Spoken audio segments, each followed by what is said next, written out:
নিজে একজন জুলাইয়ের সপক্ষে একজন ব্যক্তি হিসেবে, একজন রাজনৈতিক কর্মী হিসেবে এবং ফ্যাসিবাদ বিরোধী যে আন্দোলন ছিল সেই আন্দোলনের একজন রাজপথের কর্মী হিসেবে আমি চাই যে যারা জুলাই অভ্যুত্থানে যে গণহত্যা সংগঠিত হয়েছে সেই গণহত্যার সাথে যারা জড়িত ছিল, যারা নির্দেশদাতা ছিল, যারা সেই নির্দেশ পালন করেছে ফিল্ড পর্যায়ে, এবং বিগত 17 বছরের যে ফ্যাসিবাদ বিরোধী আন্দোলনের সময় যত গুম খুন হত্যাকাণ্ড সংঘটিত হয়েছে, তো অর্থাৎ আওয়ামী লীগের সময় বিগত ফ্যাসিবাদী খুনি হাসিনার সময় সকল হত্যাকাণ্ডের সাথে যারা জড়িত সকলের বিচার হোক, এটা আমি মনে প্রাণে চাই এবং আমি এটার জন্য কাজ করে যাব।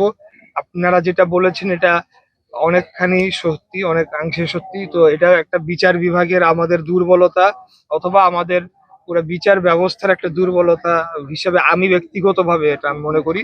তো অবশ্যই আপনাদের এই বিষয়টি আমি বিবেচনায় নিব এবং আমি আমার জায়গা থেকে আমার সরকার প্রধানের সাথে এই বিষয়টি তুলে ধরে দ্রুততম সময় এতে বিচার হয়। শুধু বিচার কাগজে কলমে হলেই হবে না, সেটা কার্যকরও করতে হবে। সেই কার্যকর করার জন্য আমরা প্রস্তুত রয়েছি এবং আমরা চাই সেটা জনগণের দাবি অনুযায়ী। আমি একজন রাজপথের কর্মী, ঠিক আছে। আমি বলবো যে খুনি হাসিনার ফাঁসির দড়ি আমরা হাতে নিয়ে বসে আছি। সে আসবে, সে দূরের থেকে হম্বি তম্বি দিয়ে যাবে যে সে বাংলাদেশে আসবে, বাংলাদেশে এসে আবারও ফ্যাসিবাদ প্রতিষ্ঠা করবে। সেটা আমি মনে করি যে কেবলমাত্র তাদের রাজনৈতিক যে তারা যে বিলুপ্ত প্রায় হয়ে চলেছে সেটিকে কোনো রকমে জিয়ে রাখার জন্য এই ধরনের বক্তব্য তারা দিয়ে চলেছে।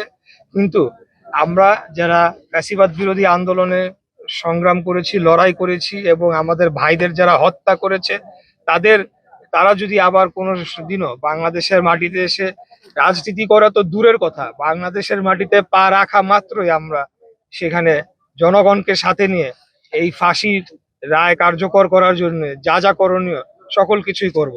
আমরা একটা সময় ছিল যখন আমরা আন্দোলন সংগ্রাম করেছি, আমরা ধরেই নিয়েছিলাম যে আমরা শহীদ হয়ে যাব, আমরা আর মনে হয় স্বাভাবিক জীবনে আমরা ফেরত আসতে পারবো না। তো আমরা সেই জায়গা থেকে ফেরত আসি নাই। আমি সহ কোটি কোটি লক্ষ লক্ষ যারা যুবক যারা এই আন্দোলনে শরিক হয়েছিল তারা এখনো জীবিত রয়েছে।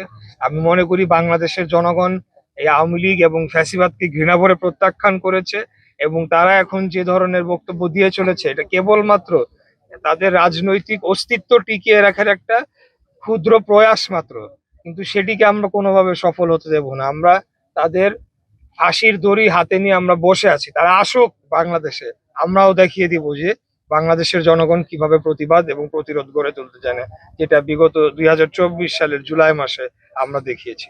ইনশাআল্লাহ।